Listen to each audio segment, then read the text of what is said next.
Le sujet du jour porte sur les couleurs de nos Caridina. À la fin de la semaine, on s'intéressera aux Neocaridina, qui sont quelque peu différentes, mais avec des bases identiques. Je leur dédie donc une vidéo à part entière. On va donc s'intéresser dans cette vidéo aux couleurs de nos crevettes, mais surtout à savoir d'où elles viennent et comment est-ce qu'elles varient.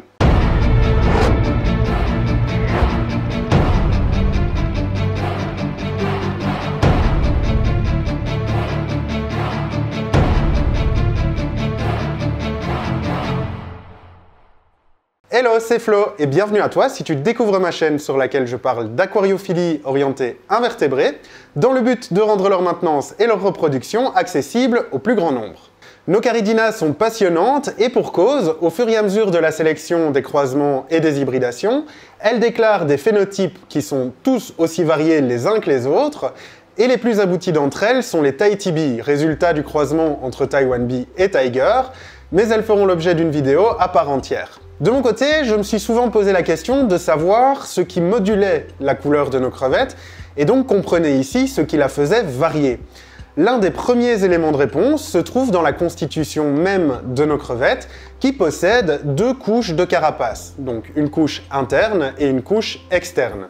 La couche interne et la couche externe sont dotées de cellules spécifiques que l'on appelle les chromatophores, qui renferment en fait les pigments de couleur qui vont apporter la coloration de notre crevette. C'est l'intensité apportée par les chromatophores et la superposition des deux couches de carapace qui vont en fait déterminer la couleur de nos crevettes, mais surtout les petites variations que l'on pourra avoir. Je vais détailler dans cette vidéo deux familles principales de chromatophores. La première d'entre elles sont les biochromes, qui renferment en leur sein des pigments. Alors les pigments qui sont renfermés dans ce type de chromatophore sont des pigments dits vrais. Donc c'est-à-dire qu'on va retrouver des caroténoïdes qui vont aller du brun au rouge en passant par les intermédiaires, mais également on va retrouver des pigments comme les ptéridines qui vont eux être responsables principalement de la couleur jaune. En tout cas de ce que j'ai pu lire sur les ptéridines. Et finalement, où se trouvent les biochromes? Sur la couche interne de la carapace, donc c'est-à-dire la couche la plus profonde, on va retrouver des pigments noirs, des pigments rouges et des pigments bleus, qui vont être soumis à diverses variations sous l'action des chromatophores, que l'on verra un petit peu plus loin. Et sur la couche externe de la carapace, donc la plus superficielle, on ne retrouve uniquement que des pigments blancs. Et donc, on n'a pas encore répondu à la question de savoir comment la couleur était-elle modulée.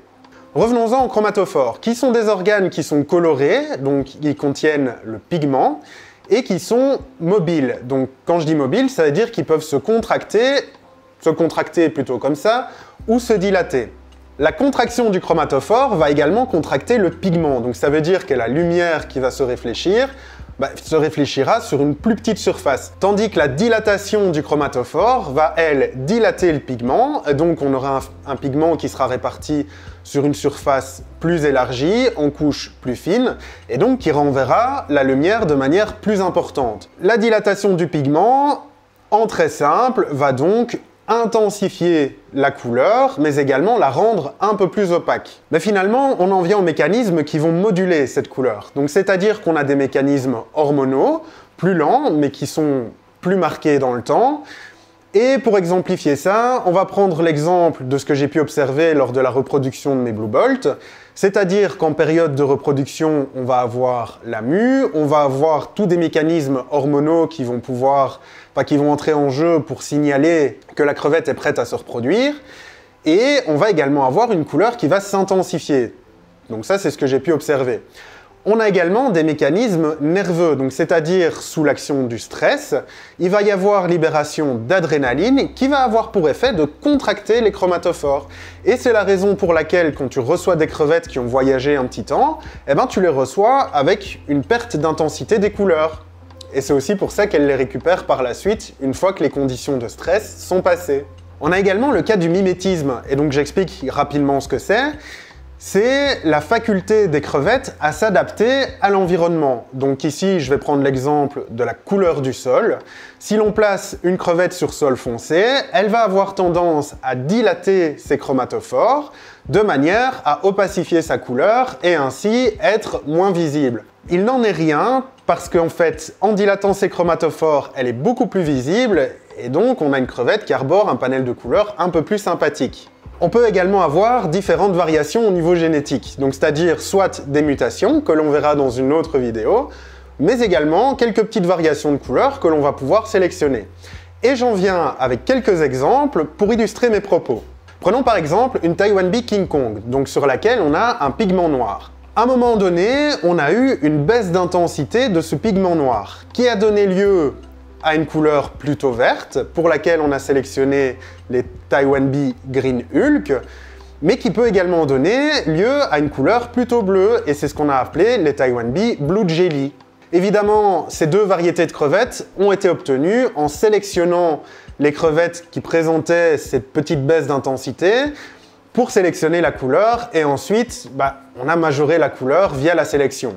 Je vous ai dit en début de vidéo que les crevettes Tahiti Bee étaient les plus abouties en termes de phénotype et de sélection.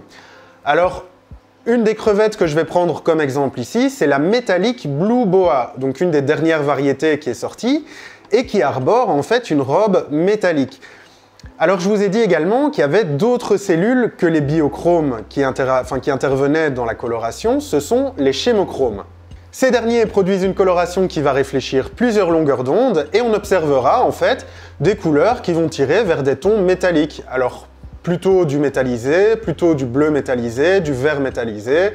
En fait, notre Metallic Blue Boa, c'est les chémochromes qui vont interagir dans sa couleur. Finalement, en résumé de cette vidéo, nos crevettes possèdent deux couches de carapace, une couche interne, une couche externe, sur laquelle on retrouve différents pigments, noir, bleu et rouge sur la couche interne, blanc sur la couche externe. Ces pigments sont intégrés dans des cellules que l'on appelle les chromatophores, qui sont de deux types, soit biochrome ou chémochrome, et qui vont moduler un petit peu la couleur de la crevette. En fonction de la contraction ou de la dilatation de ces cellules, on va avoir une couleur qui est plutôt intense et bien marquée, ou plutôt peu intense et peu marquée. On a également les capacités de mimétisme des crevettes.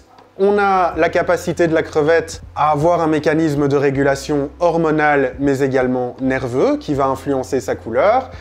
Et sur base de sélection de différentes, entre guillemets, aberrations génétiques, on va pouvoir sortir de nouvelles variétés de crevettes avec d'autres couleurs. Après ces quelques points sur la couleur de nos crevettes, je te retrouve dès demain, même heure, pour aborder une vidéo qui portera sur les mutations. Si tu as aimé la vidéo, n'hésite pas à liker, et si tu découvres la chaîne et que tu as envie de suivre un petit peu le travail qui est réalisé dans l'aventure Shrimp & Flow, alors n'hésite pas à activer les notifications et t'abonner. En attendant, comme d'habitude, prends soin de toi, moi je te dis à demain.